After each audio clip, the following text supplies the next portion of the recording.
pinanganak si Lucas, madami na akong collection na snake nun. Nag-start na akong mag-introduce sa kanya nun.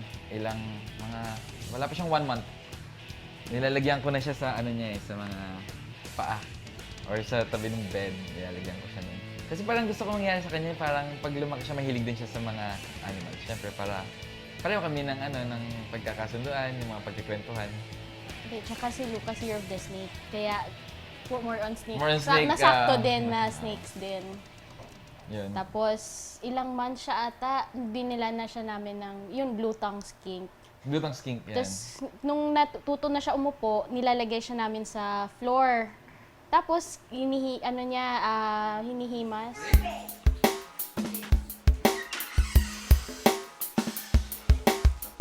Sa family ko, sa mga reptiles, ako lang. Yung iba kasi dogs, tsaka cats ang mga gusto nila. Snake. What color are your snakes? Yellow and purple and Black. black and what's this? Orange. Orange. And what about Shelly? Can you tell them about Shelly? My Shelly is playing with me. Shelly is a dog. No, it's a turtle. Sino pa yung mga pets mo? Snakes. Snake and crocodile. Malayo. O yan, go, go, go. Bro, malayo.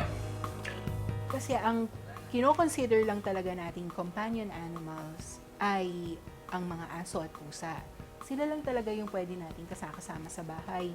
Aside from aso at pusa, may tuturing na silang mga exotic pets, exotic animals na ginagawang pets. Katulad ng may mga iba, mahilig mag-alaga ng iba't ibang klaseng mga ibon, iba't ibang klaseng mga unggoy, mga isda, mga kung ano-ano. Pero hindi talaga natin inire-recommenda na gawin yun. Hindi naman kasi talaga lahat ng hayop ay nababagay para gawing kasama sa buhay. Siguro kasi depende lang talaga sa tao. Kung ano yung magustuhan nila, kung anong klaseng hayop yung magkaroon sila ng matinding bonding. May mga iba talagang na-attach sa hayop na lagi nilang kasama, kung ibon man yan, kung kalabaw, kung kabayo. Actually, gusto ko lahat ng animals. Lahat sila, walang Iba lang yung part pagdating sa ahas. Parang mas may soft spot ako sa ahas na. Mas enjoy ako sa kanila. Spray mo muna. Huwag mo muna pasok kamay. Yung sa safety naman, para sa bata, lagi sila nakalock yun. Ako lang pumapasok. Unless gusto niya, sasama ko siya. Tapos, morning, chinecheck ko sila.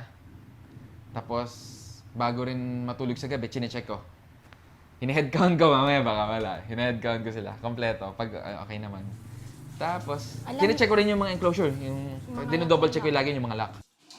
Hindi ako nadulas.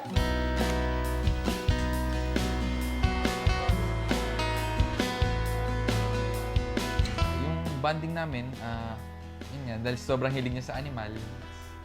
Sa zoo. Ako din, sobrang hilig sa animals. Tsaka yung wife ko din.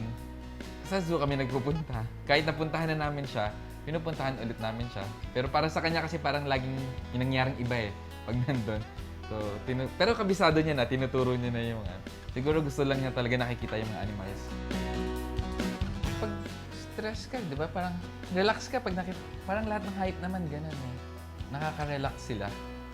Parang saya-saya nila tignan pag nakita mo happy sila. Malusog, tsaka